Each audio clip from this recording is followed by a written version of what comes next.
રાજકોટમાં palace road પર આવેલા રણજીત વિલાસ પેલેસમાં ભગીની સેવા ફાઉન્ડેશને તલવાર રાસ રજૂ કર્યો હતો, જેમાં મોટી સંખ્યામાં ક્ષત્રિય સમાજની દીકરીઓ, યુવતીઓ અને મહિલાઓ જોડાઈ. રાણી સાહેબ કાદંબરી દેવીના અધ્યક્ષસ્થાને તલવાર રાસનું આયોજન કરાયું. પરંપરાગત વેશમાં જ્યારે ક્ષત્રિય સમાજની બહેનોએ તલવાર રાસ રજૂ કર્યો, નારી શક્તિના દર્શન થયા. તલવાર રાસ દરમિયાન બહેનોને અવનવા કરતબ પણ રજૂ કર્યા હતા. તલવાર રાસ નિહાળવા રાજકોટમાં દરેક ક્ષેત્રના અગ્રણીઓ ઉપસ્થિત રહ્યા હતા. મારું 16મું વર્ષ છે તલવાર રાસનું.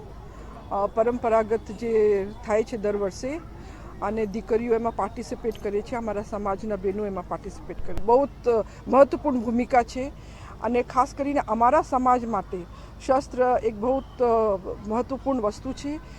એની જે કલા પહેલાં જે હતી, પહેલાં યુદ્ધમાં કામ આવતી, હવે યુદ્ધ તો નથી, પણ આ યુગમાં પ્રમાણે આ પરંપરા લુપ્ત ના થાય એના માટે અમારું ભગની સેવા ફાઉન્ડેશન આ કાર્ય કરે છે. આ 1.5 મહિનાથી અમારી પ્રેક્ટિસ શરૂ થઈ ચૂકી છે, કેમ કે તલવાર જે નવા દીકરીઓ આવે છે એમને આપણે પહેલેથી શીખવાડવી પડે.